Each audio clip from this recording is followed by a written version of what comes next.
दोस्तों आज ये वीडियो मैं इस तरीके की लेकर आया हूँ कि ये ना एक सिर्फ करियर के ऊपर रहने वाली है। करियर मतलब आज तक जितनी भी बायोग्राफीज बनाई है मैंने शुरू से बिल्कुल एक एथलीट के बारे में बताता था, करियर के अलावा भी, तो बहुत ही लेंदी हो जाया करती थी। हालांकि छोटी ये भी नहीं है। अब मैं सोच रहा हूँ कि सिर्फ एक कॉम्पिटिटिव करियर उठा करके एथलीट का उसके ऊपर एक डीपली एनालिसिस किया जाए और उसकी बायोग्राफी बनाई जाए। तो इस करियर बायोग्राफी में ये भी मैं बताऊंगा कि उस समय पर लोग क्या सोचा करते थे उस एथलीट के बारे में, आज किस तरीके से सोचते हैं, लोगों का पर्सपेक्टिव कितना बदल जाता है और समय जो है वो एथलीट को भी कितना बदल देता है। इस वाली वीडियो में हम यही बात करेंगे कि आज से 11 साल पहले एक ऐसा एथलीट जो एमेच्योर एथलीट था, कुवैत के एक जिम में ट्रेनिंग करा करता था, आज वो एथलीट 2 बार मिस्टर ओलंपिया भी बन चुका है। इनफैक्ट अपने करियर के एक डाउनफॉल में भी जा चुका है। अपने करियर में एक बहुत जोरों शोरों के साथ बहुत कुछ अचीव भी कर चुका है। आज का टॉपिक यही रहने वाला है कि बिग रैमी ने क्या कुछ देखा है अपनी लाइफ में, इस अपने पूरे करियर स्पैन में। दोस्तों कैसे हैं आप सब? मेरा नाम है विरल, आप देख रहे हैं all about Olympia YouTube channel. आगे बढ़ते हैं और बिग रैमी के पूरे करियर स्पैन की बात करते हैं। 2012 बिग रैमी एक एमेच्योर एथलीट थे और यहाँ पर प्रो बनने का वो ख्वाब देख रहे थे, इसलिए खेलने के लिए उतरते हैं कुवैत क्लासिक, जो एक एमेच्योर शो था। अब आपको बहुत लोगों को ये नहीं पता होगा कि उस कंपटीशन में खेल रहे थे इंडिया के काफ़ी जाने माने बॉडी बिल्डर सुहास खामकर। आज वो भी एक IFBB प्रो एथलीट है, लेकिन उस टाइम पर वो भी खेल रहे थे। तो बिग रैमी भी और सुहास खामकर दोनों इसी शो में खेल रहे थे अपना अपना प्रो कार्ड जीतने के लिए। अब इन दोनों की डिवीजन तो एक ही थी, लेकिन कैटेगरी अलग अलग थी। अब सुहास अपनी कैटेगरी में सेकंड आए तो वो नहीं जीत पाए। रैमी ने अपनी कैटेगरी भी जीती, फिर ओवरऑल कैटेगरी भी जीती और इसी तरीके से उनको प्रो कार्ड मिल गया। ऐसे ही होता है ना। तो यहाँ से जैसे ही उनको प्रो कार्ड मिला तो रैमी ने अपनी जर्नी फिर अगले साल से 2013 से ही शुरू कर दी। अब इसके बाद हम 2013 में आ जाते हैं। रैमी अपना प्रो डेब्यू कर लेते हैं इस साल न्यूयॉर्क प्रो से। अब ये कंपटीशन दोस्तों रैमी के लिए एक बहुत ही स्पेशल था, क्योंकि यहाँ पर पहली बार वो दिखाई दिए। उन्होंने दुनिया को चौंकाया अपने साइज़ की वजह से, बिकॉज एक एमेच्योर बॉडी बिल्डर को इतना लोग नहीं जानेंगे जब तक कि वो किसी प्रो कंपटीशन में कम्पीट नहीं कर लेता। तो जैसे न्यूयॉर्क प्रो में लोगों ने बिग रैमी को देखा, उनका वाइड फ्रेम, उनका ओवरवेलमिंग वो जो साइज़ था, इतने बड़े लेग्स, इतनी अच्छी वी टेपर, इतना चौड़ा फ्रेम, बिग रैमी ने हिला करके रख दिया था वहाँ पर सारी क्राउड को। और उनके बारे में बातें होनी शुरू हो गई थी कि ये कोई नया एथलीट उठ के आया है जो कि बहुत खतरनाक होने वाला है। लेकिन सबसे ज़्यादा खुशी रैमी को इस कॉम्पिटिशन में खेलने की पता किस चीज़ की थी? विक्टर मार्टिनेस के साथ वो कम्पीट करने वाले थे, जो उनके एक आइडल थे। रैमी को विक्टर की फिजिक इतनी ज़्यादा पसंद थी, उन्होंने कभी सोचा भी नहीं था कि उनके पहले ही प्रो शो में उनको अपने आइडल के साथ खेलने का मौका मिलेगा। और उन्होंने तो उनको हरा भी दिया, क्योंकि सेकंड पर विक्टर मार्टिनेस आए थे और थर्ड पे चले गए थे वॉन मोराल। इस वाले कॉम्पिटिशन के दौरान देखा गया कि बिग रैमी काफ़ी ज़्यादा काँप रहे थे पोजेस को हिट करते वक्त, क्योंकि वो कोई अच्छे पोजर नहीं थे। बॉडी बहुत ज़्यादा कंडीशनड या फिर डीप सेपरेशंस के साथ, लाइंस के साथ नहीं थी। और बिग रैमी की उस टाइम पे अगर आप देखो बॉडी बिल्कुल ही अलग दिखती थी आज के रैमी से। एक बैक जो उनकी थी वो कंप्लीट थी, लेग्स उनके बहुत ज़्यादा फ्लेयर आउट करते थे, ट्राइसेप्स भी उनके बहुत अच्छे थे, ओवरऑल बॉडी के प्रोपोर्शंस काफ़ी अच्छे थे, लेकिन बॉडी में एक मैच्योरिटी की भारी कमी थी। इस टाइम तक बिग रैमी ने ज्वाइन कर लिया था अपने कोच डेनिस जेम्स को और ऑक्सीजन जिम में ही वो ट्रेन करते थे कुवैत के अंदर। अब लोगों ने रैमी को देखा, उनके इतने बड़े साइज़ को देखा, तो बातें ये उठने लग गई कि आखिरकार बिग रैमी इतने बड़े हैं कैसे। तो यहाँ पर डेनिस जेम्स जो उस वक्त पे उनके कोच थे, उन्होंने पब्लिक डोमेन में ये बात रख दी कि बिग रैमी का इतना बड़ा साइज होने का रीज़न है उनके अंदर भारी अमाउंट में मायोस्टैटिन की कमी का होना। अब मायोस्टैटिन की कमी का होना, इससे क्या मतलब समझ आता है? अब ये एक ऐसी चीज़ होती है दोस्तों, एक ऐसा प्रोटीन होता है जिसकी अगर कमी आपकी बॉडी में होती है ना, तो आप ज़्यादा मसल्स ग्रो कर लेते हो, और ये जितना ज़्यादा आपकी बॉडी में होगा आपको मसल्स ग्रो करने में उतनी दिक्कत आएगी। तो रैमी के लिए उन्होंने ये बात बोली डेनिस जेम्स ने कि मायोस्टैटिन इनमें कम है, इसलिए इनका इतने अच्छे जेनेटिक्स हैं। अब ये बात कोई कंफर्मेशन के साथ नहीं कह सकते अनटिल अनलेस आप चेक नहीं करा लेते किसी चीज़ के लिए। तो ये चीज़ सिर्फ हो सकता है कि उन्होंने एक बात रख दी हो पब्लिक में, पॉपुलैरिटी और एक रीज़न हमें पता लग जाए कि एक एथलीट इतना बड़ा, इतना अलग दिखता है दूसरों से, तो क्यों दिखता है। लेकिन हाँ, ये बात फैक्ट है कि बिग रैमी एक ऐसे जेनेटिक्स के साथ में स्टेज पर उतरते थे, एक ऐसे फ्रीकिंग जेनेटिक्स वाले एथलीट थे जो कि कुछ भी कर सकते थे उस समय तक। उनके अंदर इतना ज़्यादा पोटेंशियल भरा हुआ था। डेनिस जेम्स ने ये बात भी बोली कि सिर्फ 120 ग्राम कार्ब्स ही बिग रैमी खाते थे और तब भी वो लगातार ग्रो हो ही जा रहे थे। एक चीज़ आप नोटिस करोगे कि इस समय तक रैमी का साइज़ कम था इनके लेग्स का आज के बिग रैमी की तुलना में। उस टाइम पे रैमी ने न्यूयॉर्क प्रो खैर जीत लिया और जाहिर है ओलंपिया के लिए वो क्वालिफाई हो गए। अब ये तो सबसे ही बड़ी स्टेज थी दुनिया की, मिस्टर ओलंपिया। रैमी पहली बार कदम रखते हैं अपना और लोगों के सामने एक ऐसा बॉडी बिल्डर दिखता है जो उन्होंने आज से पहले नहीं देखा था, और उसके अंदर उन्होंने 8th प्लेसिंग अचीव करी। आज तक भी ये माना जाता है कि बिग रैमी की एक सबसे कंट्रोवर्शियल डिसीजन दिया गया, क्योंकि रैमी का जहाँ ये पहला मिस्टर ओलंपिया था, जे कटलर का ये आखिरी मिस्टर ओलंपिया था। और कई लोग आज भी ये मानते हैं कि जे कटलर उतने अच्छे नहीं थे, फिर भी पता नहीं कैसे उन्होंने बिग रैमी को यहाँ पर बीट कर दिया। उस टाइम पे रैमी का जो स्टेज वेट था वो 286 LBS का था। और मैं आपको याद दिला दूं दोस्तों कि 2020 के ओलंपिया में जब बिग रैमी जीते तब भी उनका वजन 286 LBS का ही था। ये 2013 की फिजिक और ये 2020 की फिजिक, वजन सेम लेकिन फिजिक कितनी ज़्यादा बदल चुकी है, मैच्योरिटी कितनी ज़्यादा आ चुकी है, मसल्स ही अलग दिख रही हैं बिल्कुल। तो सेम वजन पे ही रहते हुए बॉडी एकदम चेंज हो सकती है, इस चीज़ का एग्जांपल ये यहाँ पर बिग रैमी बन जाते हैं। और ऐसा हर एक बॉडी बिल्डर के साथ होता है। जैसे रॉनी कोलमन भी थे, 247 के स्टेज वेट पे वो 98 में मिस्टर ओलंपिया बने थे, और 2002 के अंदर भी उनका वजन 247 LBS ही था। पर कितना ज़्यादा फिजिक में फ़र्क है। तो वज़न सेम होते हुए भी एक ही एथलीट की बॉडी समय के साथ साथ इतनी ज़्यादा बदल सकती है। इसके बाद में हाइप तो काफ़ी ज़्यादा रैमी ने इकट्ठी करी, पॉपुलैरिटी और फैन बेस उन्होंने एक तगड़े वाला अपना बना लिया। तो बहुत सारे लोग यहाँ पर 2013 के बाद 2014 में बिग रैमी को मिस्टर ओलंपिया को सीधे जीतते हुए देखना चाहते थे। 2014 के अंदर जैसे ही रैमी को कम्पीट करना था, उससे कुछ समय पहले वो हॉस्पिटल में एडमिट हो गए इन्फेक्शन के चलते। चेस्ट इन्फेक्शन उनको हुआ था। उनका वजन उस टाइम पे 330 LBS था, तो हमेशा से भारी भरकम रहे हैं। और कुछ टाइम बाद ही वो वापस से रिकवर हुए। उन्होंने खेला न्यूयॉर्क प्रो फिर से, और यहाँ पर दोबारा उन्होंने जॉन मोराल को हराया, यानी यॉन मोराल को। रैमी ने यहाँ पर एक अच्छे इंप्रूवमेंट्स करके दिखाया। 1 साल के अंदर अंदर उनकी पोजिंग भी सुधरी और ज़्यादा बेहतर उनकी फिजिक अब लगने लग गई थी। इसके बाद ओलंपिया की क्वालिफिकेशन उनको मिली। ओलंपिया में जब जाते हैं तो रैमी बहुत अच्छे इस बार दिखाई दिए। ऑल्दो उनके हैमस्ट्रिंग्स इंजर्ड थे 8 हफ्ते पहले ओलंपिया की तैयारी से, लेकिन फिर भी एक बहुत ही डिटेल्ड सेपरेशन वाला उन्होंने अपना पैकेज दिखाया 1 साल पहले वाले ओलंपिया के फिजिक से। क्योंकि ये फिजिक इतनी अच्छी थी, इतने सेपरेटेड यहाँ पर लेग्स थे, मसल्स मैच्योर होने लग गई थी अब रैमी की। वी टेपर इतनी इंक्रेडिबल थी इस एथलीट की कि मिस्टर ओलंपिया उस टाइम पर फिल हीथ की भी इतनी अच्छी वी टेपर नहीं थी। Shoulder to waist ratio, legs का वो साइज और फ्लेयर आउट होते हुए रैमी के लेट्स, ये सब चीज़ें एक ही तरफ इशारा कर रही थी कि ये एथलीट मिस्टर ओलंपिया वाली सारी खूबी छुपाए बैठा है अपने अंदर। बस जिस दिन अब इसने अनलीश कर दिया अपने पूरे पोटेंशियल के साथ में अपनी फिजिक को, उस दिन ये खिताब इनका हो जाएगा। और रैमी की इसीलिए यहाँ से पॉपुलैरिटी आसमान छूने लग गई थी अब। लेकिन जजेस ने यहाँ पर रैमी को 7th प्लेसिंग दी, और यहाँ पर जो क्रिटिसिज्म था वो उनकी कंडीशनिंग, मसल मैच्योरिटी का कम होना था। अब आप ये सोचो, इतनी अच्छी फिजिक उस ज़माने में, तब भी उसको कम बोला जजेस ने, और ओवरऑल उसको कम कंडीशन बताया गया बाकी के एथलीट्स से। तो दोस्तों ये बात फैक्ट है, जब तक फिल हीथ का आ रहा था ना, तब तक कंडीशनिंग बहुत अच्छी हुआ करती थी। उसके बाद से कंडीशनिंग काफ़ी डाउन हुई। आप ये सोचो ना, रैमी की इतनी अच्छी फिजिक होने के बावजूद भी इनको 7th प्लेसिंग मिली इधर, और आज इसी फिजिक को ना 1st प्लेसिंग दे देंगे जजेस, इतने परफेक्ट एस्थेटिक्स देखते हुए। और उनको यही आज चाहिए, एक अच्छी वी टेपर, एक क्लासिक टाइप बॉडी। और आज की बॉडी रैमी की बिल्कुल ही एक डिफरेंट और बॉक्सी लगती है। 2015 में बिग रैमी फाइनली स्टार्ट कर देते हैं जॉर्ज फेरा के साथ कोचिंग। यहाँ पर अब उन्होंने डेनिस जेम्स को छोड़ दिया था और फिर से जॉर्ज फेरा के साथ आ गए। फिर से का क्या मतलब है, डेनिस जेम्स से कोचिंग लेने से पहले भी वो जॉर्ज फेरा के अंडर एक समय पर रह चुके थे। तो अब दोबारा से उन्होंने इस कोच के साथ में काम करा और आर्नोल्ड क्लासिक ब्राज़ील खेला और पहली प्लेसिंग अचीव करी। यहाँ पर दोस्तों फिर से बिग रैमी डिफीट करते विक्टर मार्टिनेस और जॉन मोराल को।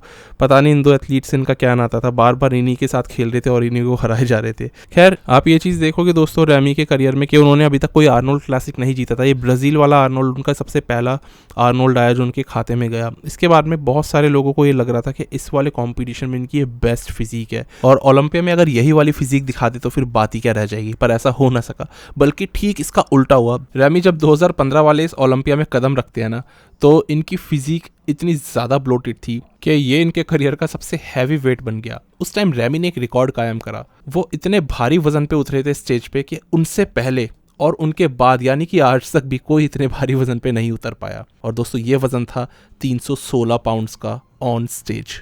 रैमी को यहाँ पर 5th प्लेसिंग फिर भी मिल जाती है। तो 2015 का ये जो साल था उतना ज़्यादा कॉम्पिटिटिव नहीं था। एक और चीज़ सबसे बड़ी ये थी ना कि काई ग्रीन जा चुके थे और यहाँ पर फिल हीथ को चैलेंज करने वालों को एक बहुत बड़ा कॉम्पिटिटर नहीं था उस साल। फिल हीथ की कंडीशनिंग भी, जो खुद मिस्टर ओलंपिया थे, उनकी भी एकदम फिनोमिनल वो शेप नहीं मानी जाती। कभी भी 2015 आप नहीं देखोगे कि फिल हीथ की आपको बेस्ट फिजिक के लिए वो ईयर याद रखा जाए, या फिर कोई और भी एथलीट जो कि बहुत अच्छा दिख रहा हो उस साल।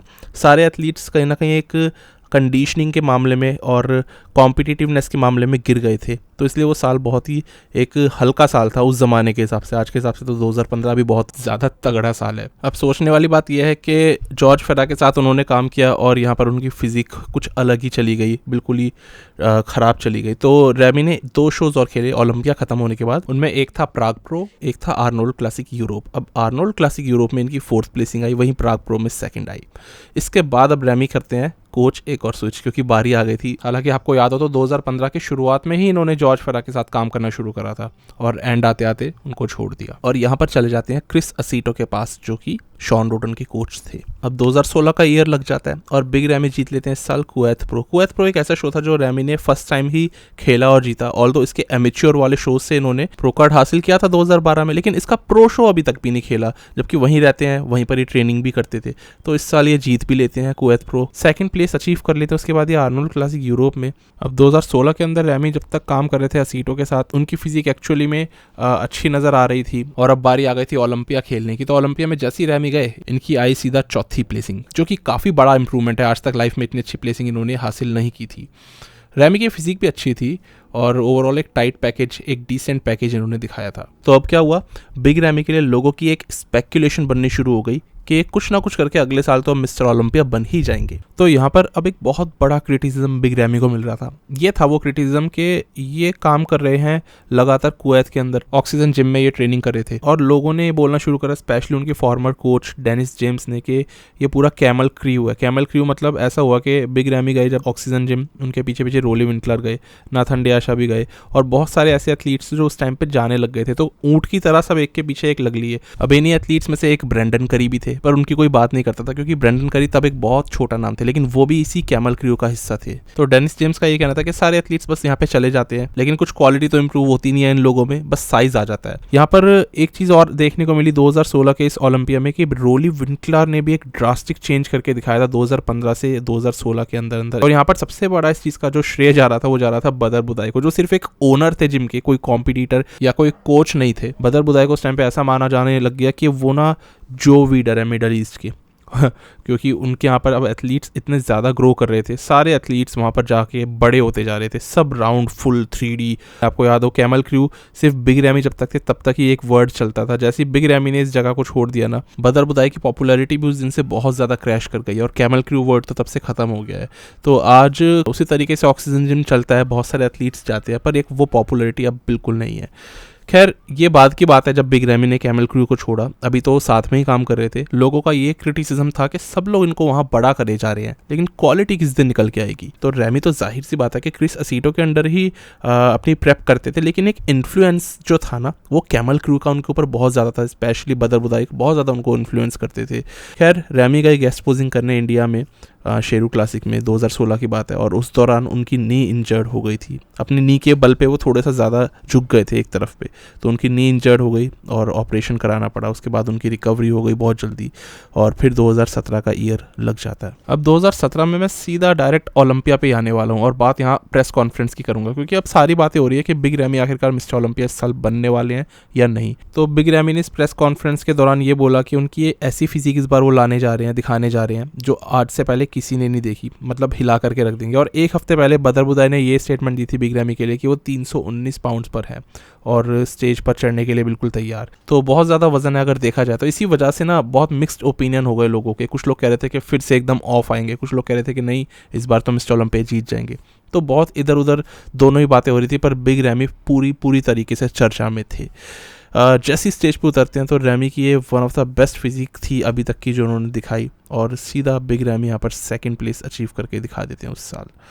ये एक ऐसी फिजिक थी जो कि बहुत बड़ी थी और शेडो कर रही थी सारे ही एथलीट्स को एक्सेप्ट फिल हीथ, क्योंकि फिल हीथ भी उस साल एक ऐसी फिजिक, एक ऐसी राउंडनेस और फुलनेस लेकर के आए थे जो आज से पहले उन्होंने भी अपने करियर में कभी नहीं दिखाई। वो बहुत ज़्यादा बड़े थे, सबसे ज़्यादा हैवी वजन पे थे। ऑल्दो उसी के साथ साथ फिल हीथ का गट भी बहुत ज़्यादा देखने को मिला, जिसकी वजह से वो बेहद ट्रॉल हुए। यहाँ पर विलियम बोनैक भी अपनी बहुत अच्छी फिजिक लेकर के आए। कई लोगों का ये मानना था कि 3rd पर गए विलियम बोनैक को 2nd आना चाहिए। तो ये तीनों ही एथलीट्स बहुत कॉम्पिटिटिव नज़र आए और विलियम बोनैक की भी बेस्ट प्लेसिंग थी उस साल, ये रैमी की भी बेस्ट प्लेसिंग थी उनके करियर की, और फिल हीथ यहाँ पर अपना आखिरी टाइटल जीत लेते हैं। इस वाले कंपटीशन के बाद फिल हीथ एक ये बयान देते हैं कि आज तक अगर मैं किसी भी कॉम्पिटिटर से डरा हूँ ना, वो काई ग्रीन नहीं हो सकते, वो कोई और कॉम्पिटिटर नहीं होगा, बल्कि वो सिर्फ और सिर्फ बिग रैमी थे जिनको मैं देख करके डर गया। उनका साइज़ इतना ज़्यादा था, उनके आगे कम्पीट करना, उनको फेस करना आसान चीज़ नहीं। तो रैमी के लिए ये कंपटीशन बहुत ही अच्छा साबित हुआ और लोगों का उनको भरपूर कंपटीशन के बाद प्यार मिला। लोगों ने ये बोलना शुरू करा कि 2018 वो साल होगा जब big ramie finally mister Olympia बन जाएंगे। अब दोस्तों होता ऐसा ही है ना कि पता कुछ चलता नहीं है, जो हम बोलते हैं वो कभी होता नहीं है। हमें क्या मालूम था कि 2017 में जो एथलीट 5th आकर के चल रहा है, 2018 में वो टाइटल ले जाएगा और सबको हरा देगा। और जिसकी बातें हम कर रहे थे बिग रैमी के ऊपर, सब लोग एक दाव खेल करके चल रहे थे, वो सीधा 6th चले जाएंगे।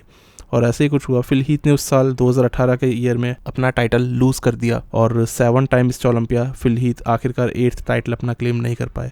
यहाँ पर उनको शॉन रोडन हरा देते हैं, जो अपना पहला और आखिरी मिस्टर ओलंपिया उस टाइम जीत लेते हैं और अपनी लाइफ की बेस्ट फिजिक दिखा देते हैं। बिग रैमी एकदम ऑफ दिखाई दिए 2018 की प्री जजिंग में और इसके चलते उनको 6th प्लेसिंग पर डाल दिया गया। ऑल्दो फाइनल्स में रैमी ने बहुत अच्छा ट्रांजिशन लिया और अकेले एक ऐसे एथलीट बने जिन्होंने कि 24 घंटे के अंदर 24 पाउंड्स का वाटर वेट लूज़ किया। और बिग रैमी प्री जजिंग से फाइनल्स के बीच में आ गए बहुत ज़्यादा चेंज्ड, एकदम शार्प, एकदम टाइट और बहुत अच्छी फिजिक रैमी ने फाइनल्स के अंदर दिखाई। पर इतना काफ़ी नहीं था, क्योंकि जो एक बार आपने गलती कर दी वो जजेस के अंदर वैसी मार्क्सशीट में उनके वैसी फिक्स हो जाती है। तो रैमी की प्लेसिंग इंप्रूव नहीं हुई और एकदम एक झटका लगा उनको, सेकंड से सीधा 6th पर वो गिर गए। और ये चीज़ बाद में भी हमने रैमी के करियर में देखी। मिसाल के तौर पे पिछले ही साल 2022 में जब रैमी सीधा 1st से 5th पर चले गए, तो एक ड्रास्टिक प्लेसिंग में गिरावट रैमी के करियर में उस टाइम भी देखी गई और अभी बिल्कुल पिछले साल भी देखी गई। तो बेसिकली जो मैंने बताया 24 पाउंड्स का उन्होंने वाटर वेट लूज़ किया था, तो प्री जजिंग में बिग रैमी 310 पाउंड्स पे थे दोस्तों और फाइनल्स में 286 पाउंड्स पे आए थे। खैर जो भी था, रैमी के लिए ये प्लेसिंग बहुत ही निराशाजनक साबित हुई और इसीलिए वो इतना टूट गए कि उन्होंने ऑनलाइन आकर के अपने फैंस से माफ़ी मांगी इस तरीके की परफॉर्मेंस दिखाने के लिए। उन्होंने ये भी बोला कि अब वो ऑक्सीजन जिम को छोड़ रहे हैं और हमेशा के लिए कैमल क्रू से अब निकल जाएंगे, और ऐसा ही हुआ। उन्होंने 2018 के एंड में इन्हीं सब अपने प्लेसिंग्स को देखते हुए, इन्हीं सारी चीज़ों को देखते हुए हमेशा के लिए ऑक्सीजन जिम को छोड़ दिया। साथ ही साथ उन्होंने अपने कोच क्रिस असीटो को भी यहाँ पर छोड़ दिया और अब एक नए कोच की तरफ वो जाने लगे थे। इस दौरान एक ये भी हाइप उठी कि कहीं ना कहीं बिग रैमी ने हैनी रैम्बॉट को ज्वाइन कर लिया है, क्योंकि वो एक आध जगह पर हैनी के साथ दिख गए थे। तब फिल हीथ ने बोला कि ऐसी कोई चीज़ नहीं है, अगर ऐसा होता तो उनको सबसे पहले पता होता फिल हीथ को। तो डेफिनेटली ये बात सही निकली, बिग रैमी हैनी रैम्बॉट के साथ नहीं बल्कि अब आ चुके थे एक नए कोच नील हिल के साथ। नील हिल एक दोस्तों बहुत बड़ा नाम थे उस टाइम पर, क्योंकि 7 time 212 Mister Olympia Flex Lewis के वो कोच थे और बहुत सारे बड़े एथलीट्स को ऑलरेडी ट्रेन कर चुके थे, इंक्लूडिंग विलियम बोनैक। तो बिग रैमी भी अब नील हिल के साथ चले गए। अनफॉर्चुनेटली 2019 का जैसे ही साल लगता है, नील हिल के अंडर बिग रैमी कोई भी कंपटीशन खेले नहीं पाते, क्योंकि पूरे साल वो इंजर्ड रहे, उनके शोल्डर इंजरी हो गई थी, जिसके चलते 6 महीने तक तो बिग रैमी शोल्डर्स भी ट्रेन नहीं कर पाए। तो 2019 उनका पूरा ऐसे निकल गया और अनफॉर्चुनेटली नील हिल के अंडर बिग रैमी ने एक भी प्रो कंपटीशन नहीं खेला अपने करियर में। 2020 का साल आता दोस्तों, बिग रैमी फिर से अपना एक और कोच चेंज कर लेते हैं और अब फाइनली वो ज्वाइन करते हैं अपने करंट प्रेजेंट कोच को, जो है चैड निकोल्स। चैड निकोल्स एक इतना बड़ा नाम उस टाइम पर नहीं थे, बिकॉज रॉनी कोलमैन को एक टाइम पे ट्रेन किया करते थे और बहुत समय से चैड निकोल्स ने कोई बड़ा एथलीट अपने अंडर नहीं लिया था। बिग रैमी जैसी चैड के पास आए तो चैड को इससे पॉपुलैरिटी मिली, रैमी को इससे इसलिए पॉपुलैरिटी मिली क्योंकि अब वो रॉनी कोलमैन के कोच के साथ में काम कर रहे थे और फाइनली ये दोनों मिल करके खेलते हैं सबसे पहला अपना आर्नोल्ड क्लासिक ओहायो। रैमी का ये सबसे पहला आर्नोल्ड क्लासिक था, इससे पहले उन्होंने कभी भी आर्नोल्ड क्लासिक के मेन ओहायो इवेंट में कम्पीट नहीं किया। जैसे इसके अंदर उतरते हैं, रैमी प्लेस होते हैं सीधा 3rd। अगेन रैमी की कोई बहुत परफेक्ट फिजिक नहीं थी, एकदम शार्प कंडीशनिंग नहीं थी। उम्मीदें लगाई जा रही थी कि चैड निकोल्स साथ होंगे तो एकदम रॉनी कोलमैन टाइप फिजिक निकलवा के दे देंगे, ऐसा हो ना सका और रैमी यहाँ पर विलियम बोनैक, डेक्स्टर जैक्सन अपने से बहुत छोटे साइज़ के एथलीट्स से हार गए। तो यहाँ पर हैरानी की बात दोस्तों ये होती है कि जिन 2 एथलीट से रैमी हारे, देखो फर्स्ट पे आए थे विलियम बोनैक, सेकंड पर आए थे डेक्स्टर जैक्सन और बिग रैमी 3rd पे चले गए। 1 पॉइंट से, सिर्फ 1 पॉइंट से वो डेक्स्टर जैक्सन से हार गए थे।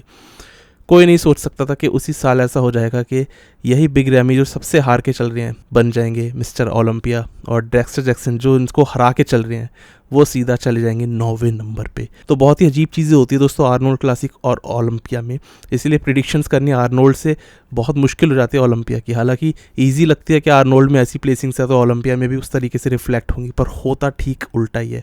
आज तक तो ऐसे ही देखने को मिला है ज़्यादातर केसेस में। अब 2020 का साल दोस्तों ऐसा था जब कोरोना अपनी चरम सीमा पे था। एक बार ये कोरोना पॉजिटिव भी हुए, उसके बाद जैसे ही ठीक होते हैं तो कोई कंपटीशन खेल ही नहीं पाते, वीज़ा इनका लग ही नहीं पाता, किसी भी देश में नहीं जा पा रहे खेलने। तो बहुत इनके लिए नामुमकिन हो गया था उस साल ओलंपिया में फिर से खेलना। मतलब वो 2020 का ओलंपिया भी इनसे मिस होने ही वाला था, ठीक 2019 की तरह। ऐसे में इनको आता है इनवाइट डैन सॉलोमन की ओर से। हालांकि बिग रैमी और जो चैड निकोल्स थे उनके कोच, उन्होंने यहाँ पर डैन सॉलोमन को अपनी तरफ से खुद उन्होंने अप्रोच किया था कि क्या इनवाइट मिल सकता है, तो डैन ने कहा ठीक है दे देंगे। बहुत सारे सवाल उठे थे कि बिग रैमी को इनवाइट किस बेस पे मिल रहा है, क्या वो मिस्टर ओलंपिया जो उनको इनवाइट दे दिया गया, ऐसा क्या किया उन्होंने, क्योंकि बिग रैमी ने कहीं 2019 में पूरे साल नहीं खेला। उससे पहले 2018 में खेल रहे थे, तब भी 6th आ रहे थे आउट ऑफ टॉप 5। तो ऐसा उन्होंने करा क्या था। तो बहुत सारे सवाल उठे, लेकिन फाइनली उनकी मजबूरी को और प्रॉब्लम्स को देखते हुए डैन सॉलोमन ने उनको ओलंपिया में आने का न्योता दिया।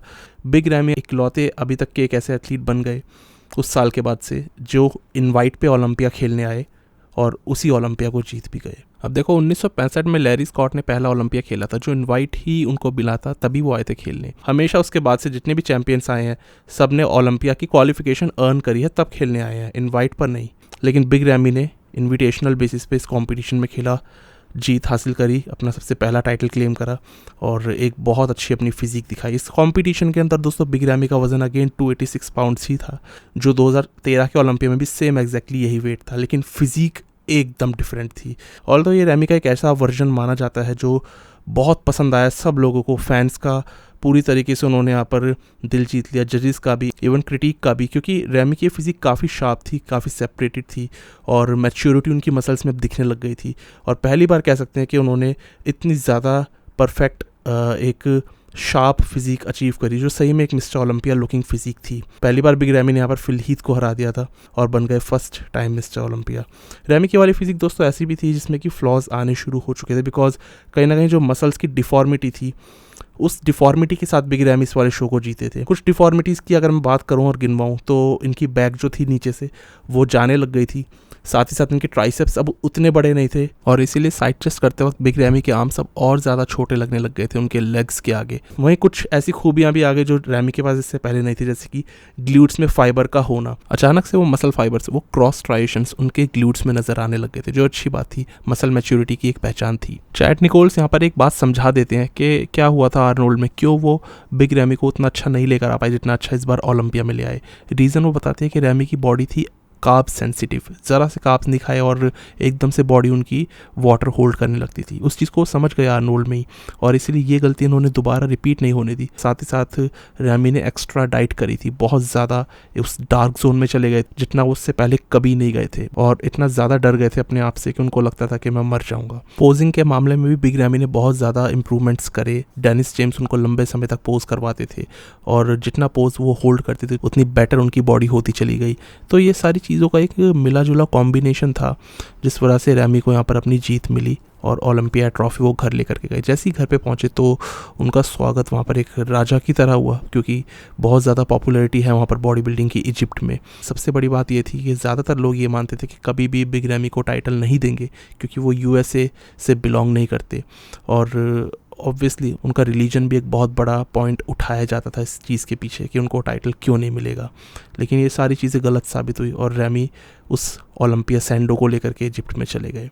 तो बहुत ही अलग किस्म से हमने एक ड्रास्टिक चेंज होते हुए देखा गेम के अंदर भी, जजेस की प्रायोरिटीज़ के अंदर भी, और अब ट्रॉफी यूएसए के अंदर नहीं थी बल्कि इजिप्ट जैसे एक अलग ही कंट्री, मिडल ईस्ट कंट्री में थी। तो सारी चीज़ें बहुत अच्छी हो रही थी, लेकिन रैमी की पर्सनल लाइफ यहाँ पे कहीं ना कहीं सही नहीं चल रही थी क्योंकि उनकी जो सेकंड वाइफ थी उनकी खबरें काफ़ी आने लग गई थी जिसके चलते पर्सनल लाइफ ख़राब हो गई थी, ट्रेनिंग वो सही से नहीं कर पाए थे और यहाँ पे बहुत ही जल्दी बिग रैमी का एक डाउनफॉल हमें देखने को मिला। जून 2021 आ जाता है दोस्तों और बिग रैमी ने अभी तक भी ट्रेनिंग करना शुरू नहीं किया था और ओलंपिया आने में करीबन कुछ 4 महीने अभी रह गए थे। तो उनकी फिजिक उतनी अच्छी नहीं थी और इसी वजह से जब उन्होंने वापस से ट्रेनिंग करी और वापस से अपनी वो मसल्स गैदर करी जो उन्होंने खो दी थी इतने महीनों की ट्रेनिंग ना करने से, तो वो मसल्स उस तरीके से नजर नहीं आई। अब उनके ट्राइसेप्स पहले से भी और ज्यादा छोटे लगने लग गए थे। वहीं बात करी जाए उनकी बैक की, तो उसमें भी उतना ज्यादा मास नहीं दिख रहा था और एक डिफॉर्मिटी पहले से ज्यादा बढ़ चुकी थी बैक के अंदर।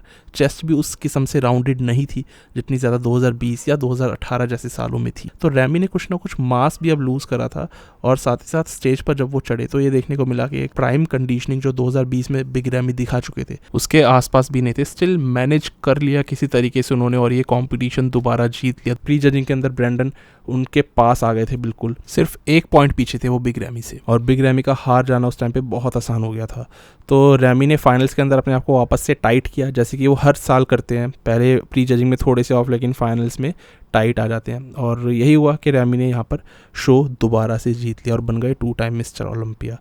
तो बिग रैमी इस साल जीते ज़रूर, लेकिन एक बड़े मार्जिन से नहीं, और लोगों को भी खुश नहीं कर पाए, ना ही जजिस को उतना इम्प्रेस, क्योंकि जजिस के पास ज़्यादा कोई चॉइस नहीं थी। अब हार्डी शुपन भी इस कंपटीशन में थे और बहुत ही कमाल लग रहे थे, लेकिन जजिस की प्रायोरिटी ज़्यादा करके एक मास की थी उस टाइम तक। एक अच्छा साइज़ और कंडीशनिंग उनके लिए कोई मेन प्रायोरिटी पे नहीं थी, जो सही बताऊं तो आज भी नहीं है। जजिस आज भी ये कहते हैं कि निक वॉकर इवन तो ज़्यादा कंडीशन थे, बट सैमसन तौदो को हम जिताते हैं उनके एक शेप के ऊपर, एक साइज़ के ऊपर।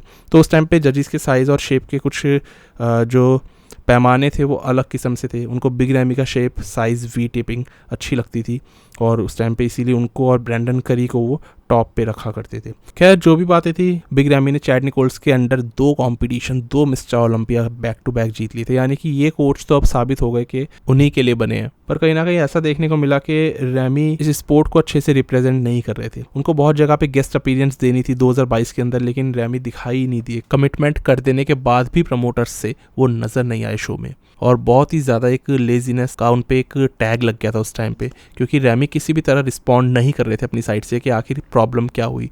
1 महीना लगभग बीत गया जब उनको पिट्सबर्ग प्रो में पोजिंग करनी थी उसके बाद, और तब वो रिप्लाई देते हैं, और रिप्लाई में भी वो सॉरी बोलते हैं, रीज़न तब भी नहीं पता लगता। तो 2022 में बिग रैमी की रेपुटेशन ना इस चीज़ से बहुत ख़राब हुई। सबसे पहले तो लोगों को ये था कि ना तो ये अच्छी फिजिक दिखा पा रहे अब, और एक मिस्टर ओलंपिया होने के नाते अब ये काफ़ी गैर जिम्मेदाराना हरकतें करने लग गए हैं और अपनी कमिटमेंट से पीछे हट रहे हैं। खैर यहाँ पर चैड निकोल्स ने एक हाइप क्रिएट करते हुए रैमी के लिए ये स्टेटमेंट दे दी थी पिछले साल 2022 में कि इस साल 2022 के बिग रैमी 2003 के रॉनी कोलमैन की तरह दिखेंगे। इतने अच्छे वो होने वाले हैं और इतने खतरनाक होने वाले हैं। रैमी को भी इस चीज़ का काफ़ी कॉन्फिडेंस था कि अगर मैं 2021 में एक एवरेज प्रेप के साथ में भी जीत सकता हूँ तो इस बार तो मैं काफ़ी अच्छा दिख रहा हूँ और आसानी से तीसरा टाइटल डिफेंड कर ही लूँगा। लेकिन कहानी बिल्कुल उल्टी पड़ गई और रैमी जैसे स्टेज पे दिखाई दिए तो इस बार वो पहले से भी ज़्यादा फ्लॉज वाली अपनी फिजिक लेकर आए। अब ऐसा नहीं था कि फ्लॉज पहले नहीं थे, लेकिन इस साल तो बहुत ही ज़्यादा थे। उनके क्वाड्स में एक डेंट दिखने लग गया था आउटर क्वाड में, जो पहले भी था 2020 में भी था, लेकिन अब तो काफ़ी ज़्यादा विजिबल था। इसके ऊपर लोगों ने उनको बहुत ज़्यादा ही ट्रॉल करा। रैमी की लोअर बैक बहुत ज़्यादा कम हो चुकी थी, एक तरह से दिखाई नहीं दे रही थी। ऑल्दो उनके ग्लूट्स स्ट्राइटेड थे, लेकिन बॉडी बहुत ज़्यादा डिसबैलेंस नजर आई। अपर बॉडी बहुत ही फ्लैट, हालांकि वाइड, लेकिन बहुत फ्लैट दिखाई दी, और इसका कारण था चेस्ट का लगातार फ्लैट होते जाना। रैमी के शोल्डर्स जो साइड डेल्ट था वो हद से ज़्यादा डोमिनेट करने लग गया था उनके बाकी के शोल्डर के दोनों हेड्स को और उनके आर्म्स को, और ग्लूट्स में भी थोड़े बहुत लम्प्स उनके दिखाई दिए थी। लेकिन सबसे बड़ी चीज़ हुई कि जजेस की प्रायोरिटी इस साल बदल गई थी। ऑल्दो रैमी इस बॉडी के साथ में थे, लेकिन बहुत लोगों का मानना था कि अब भी वो अपना तीसरा टाइटल जीत जाएंगे, क्योंकि उनके पास में वो साइज़ है, वो शेप है जो अभी भी जजेस देखना चाहते हैं।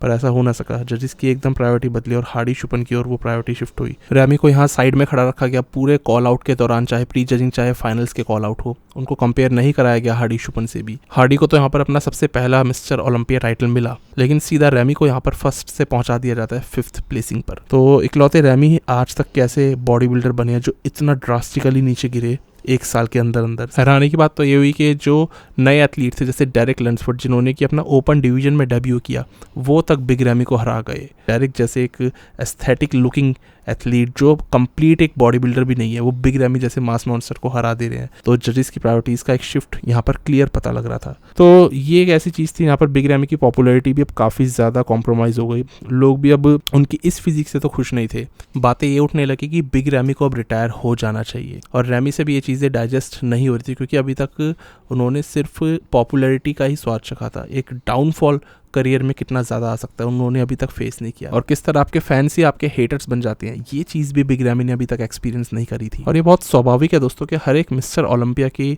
लाइफ में ये फेज़ आता ज़रूर है, एक डाउनफॉल वाला, जब आपके हेटर्स ज़्यादा होते हैं, बहुत सारे लोग आपको बोलते हैं कि रिटायर हो जाओ। और रैमी के लिए भी ये वक्त ऐसा ही कुछ चल रहा था, लेकिन उन्होंने डिसाइड किया रिडम्पशन लेने का, यानी बदला लेने का। चैड निकोल्स और रैमी ने यहाँ पर मिलकर के डिसीजन लिया कि स्टेम सेल थेरेपी करवाएंगे, यानी जिससे सेल्स की रीग्रोथ करने में मदद मिले, मसल टिश्यूज आपकी बॉडी में दोबारा रिपेयर होने शुरू हो जाए। उनकी लोअर बैक जहाँ पर कि अब मसल्स अपीयर नहीं होती पहले की तरह, उनके ट्राइसेप्स, उनकी चेस्ट या बॉडी का कोई और लैगिंग बॉडी पार्ट, ताकि उसको हील होने में मदद मिले। चैड निकोल्स ने ये बात बोली कि रैमी के क्वाड्स में जो डेंट पड़े हुए हैं वो इससे कम्प्लीटली हील हो चुके हैं, और वो चीज़ बिल्कुल देखने को हमें मिली एग्जैक्टली सेम आर्नोल्ड क्लासिक में। तो पहली बार ऐसा हुआ कि चैड निकोल्स ने जो बात बोली वो उस तरीके से रिफ्लेक्ट होती हुई नजर आई स्टेज पे। आर्नोल्ड क्लासिक में रैमी उतरे इसी साल 2023 में, और अच्छे लेग्स के साथ में उतरे, पहले से काफ़ी बेहतर फिजिक थी। ओलंपिया से ओवरऑल एक बेटर पैकेज उन्होंने दिखाया। बॉडी में अगेन बहुत सारे फ्लॉज थे, चेस्ट और पहले से फ्लैट दिखने लगी, लैट्स उनके और हाई चले गए थे, यानी और भी छोटे हो गए।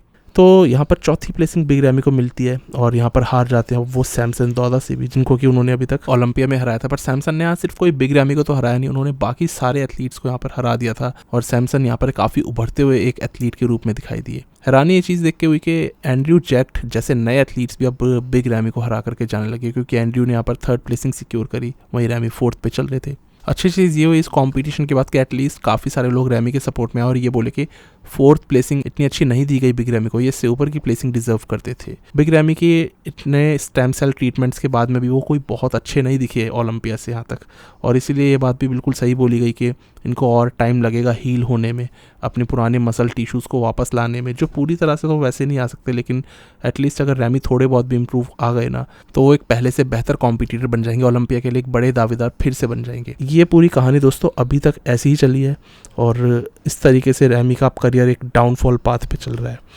देखना होगा रैमी इस साल ओलंपिया में क्या करते हैं, क्योंकि उनके लिए बहुत सारी चीज़ें हैं जो उनको अब नई सीखनी पड़ेंगी। जो एक फीडबैक था जजिस से वो लेना पड़ेगा, जजिस की प्रायोरिटीज़ आज बिल्कुल शिफ्ट हो चुकी हैं। उनको बॉक्सी फिजिक निक वॉकर रैमी टाइप नहीं चाहिए, उनको एक वी टेपर, एक एस्थेटिकली प्लीजिंग क्लासिक बॉडी चाहिए जिसमें कि मास भी अच्छा हो, और कहीं ना कहीं बिग रैमी अब उन पैरामीटर्स में फिट नहीं हो रहे हैं। तो देखना होगा रैमी का फ्यूचर कैसा रहता है। सबसे बड़ी बात ये हुई कि जितने लोगों ने रैमी को बोला कि उनको रिटायर हो जाना चाहिए, बिग रैमी ने रिस्पॉन्ड करते हुए बताया कि नहीं, मैं जैसा भी हूँ लेकिन मेरे को इस गेम से प्यार है, इसीलिए खेल रहा हूँ और खेलता रहूँगा। और ये चीज़ सबसे ज़्यादा अच्छी लगी। इवन तो उनका एक डाउनफॉल चल रहा है, लेकिन उनका इस गेम के लिए जो एक जज्बा है ना, वो किसी तरह ख़त्म नहीं हो रहा। चाहे तो आज भी रिटायरमेंट ले सकते हैं, बहुत अच्छा पैसा भी कमा लिया होगा, बहुत अच्छा नाम तो कमा ही चुके हैं, पर रैमी कह रही है नहीं, वो अभी भी खेलना कंटिन्यू करेंगे। तो all the best big ramie को। और इसी तरीके से जो एक फ़ैन बेस है उनका अभी तक भी उनको सपोर्ट करते आ रहा है, और बहुत ही ज़्यादा हाइप्ड अप एथलीट आज तक भी बिग रैमी है, और अभी भी यही उम्मीदें लगाई जा रही है कि इस साल का मिस्टर ओलंपिया चाहे तो जीत सकते हैं। बाकी दोस्तों ये थी रैमी की पूरी कॉम्पिटिटिव हिस्ट्री, मैंने सारी चीज़ें आपको बताई दी। बिग रैमी ने हालांकि 2 मिस्टर ओलंपिया टाइटल्स जीते भी अपनी लाइफ में, उनको हमेशा अनक्राउंड मिस्टर ओलंपिया बोला गया, पर अब ऐसा नहीं कह सकते हम। तो रैमी के अंदर के पोटेंशियल की जो लोग मांग करते थे कि इस पोटेंशियल को बाहर आना चाहिए, उनको मिस्टर ओलंपिया बन जाना चाहिए, तो कहीं ना कहीं मिस्टर ओलंपिया ज़रूर बने। लेकिन सवाल ये उठता है कि क्या रैमी की बॉडी से वो पोटेंशियल पूरे तरीके से बाहर आ पाया है आज तक भी? आप कमेंट में ज़रूर बताना। बस दोस्तों अभी के लिए इस वीडियो में इतना ही था, और आपको एक करियर बायोग्राफी कैसी लगी मुझे ज़रूर बताना। बस दोस्तों अब मिलते हैं एक नई वीडियो में, तब तक के लिए स्टे ट्यून्ड, गुड बाय, शुक्रिया।